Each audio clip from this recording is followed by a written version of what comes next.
എടാ, നിന്റെ body count എത്രയാ? ഒരു 65-66 തോന്നുന്നത്. നീ എന്ത് പാവാടാ? ഞാൻ നിന്റെ ബോഡി വെയിറ്റ് അല്ല ഉദ്ദേശിച്ചേ, നിന്റെ ബോഡി കൗണ്ടാ ഉദ്ദേശിച്ചേ. അതിന് ഞാനും ബോഡി വെയിറ്റ് അല്ല ഉദ്ദേശിച്ചത്, ബോഡി കൗണ്ട് തന്നെയാണ്. ഒരു കാലത്ത് നമ്മളടങ്ങുന്ന ആളുകൾ അവകാശപ്പെട്ടിരുന്ന ന്യൂ ജനറേഷൻ ഇപ്പോൾ മറ്റുള്ള ആളുകളിലേക്ക് കൈമാറപ്പെട്ട ന്യൂ ജനറേഷൻ എപ്പോഴും പരാതിപ്പെട്ടിരുന്ന ഒരു കാര്യമാണ്, എന്തോ ഒരു ലോക്കലാണ് ഇവിടെയുള്ള ആളുകൾ, തെറിയില്ലാതെ ഒന്നും ഇവിടെയുള്ള ആൾക്കാർക്ക് സംസാരിക്കാൻ അറിയത്തില്ല. മലയാളികൾ കാര്യമായിട്ട് തന്നെ തെറി പറയുന്നു. അതേപോലെ തന്നെ ചിലയിടങ്ങളിലൊക്കെ ഒരു കാലത്ത് കാര്യമായിട്ടുണ്ടായിരുന്ന പുരോഗമന ചർച്ചകളിൽ പറഞ്ഞിരുന്ന ഒരു കാര്യമാണ്, മലയാളിയുടെ തെറിയിൽ പോലും സ്ത്രീവിരുദ്ധതയാണ്. ലൈംഗിക അവയവങ്ങളെക്കുറിച്ചിട്ടല്ലാതെ ഒരു തെറി പോലും ഈ മലയാളിക്ക് പറയാനായിട്ടില്ല. ഇതൊക്കെ പറഞ്ഞിരുന്ന പുതിയ തലമുറ മാറുമെന്ന് പ്രതീക്ഷിച്ചിരുന്ന ആളുകളൊക്കെ ഇപ്പോൾ ആരായി?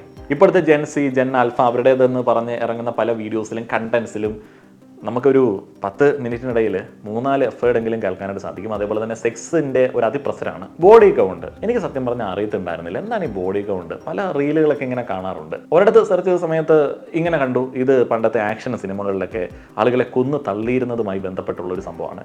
എന്നാൽ പിന്നീട് മനസ്സിലായി ഇതൊരു അമേരിക്കൻ സ്ലാങ് ആണ്. ഒരാൾക്ക് എത്ര സെക്ഷൽ പാർട്ട്നേഴ്സ് ഉണ്ട് എന്നുള്ളതാണ് ബോഡി കൗണ്ട് കൊണ്ട് ഉദ്ദേശിക്കുന്നത്. 60-ലധികം സെക്ഷൽ പാർട്ട്നേഴ്സ് ഉള്ള തൻ്റെ ബോയ് ഫ്രണ്ടിനെയോ ബെസ്റ്റിയോ ആരോ കണ്ട് അന്തം വിടുന്ന ഒരു പെങ്കൊച്ചിനെയാണ് ഈ റീലിൽ കാണിക്കുന്നത്. ഇതിൽ എന്തെങ്കിലും കണ്ടൻറ്റോ അല്ലെങ്കിൽ ഇതിലെന്തെങ്കിലും രസമോ എന്തെങ്കിലും ഒരു സംഭവം ഉണ്ടോ എന്നുള്ളത് നമുക്ക് തോന്നിപ്പോകും. എന്നാൽ അതായിരിക്കാം ജനറേഷൻ ഗ്യാപ്പ്. അതിൽ കുറച്ച് ആളുകൾക്ക് എന്തെങ്കിലുമൊക്കെ ഒരു ആസ്വാദനം കണ്ടെത്താനായിട്ട് പറ്റുന്നുണ്ടായിരിക്കാം.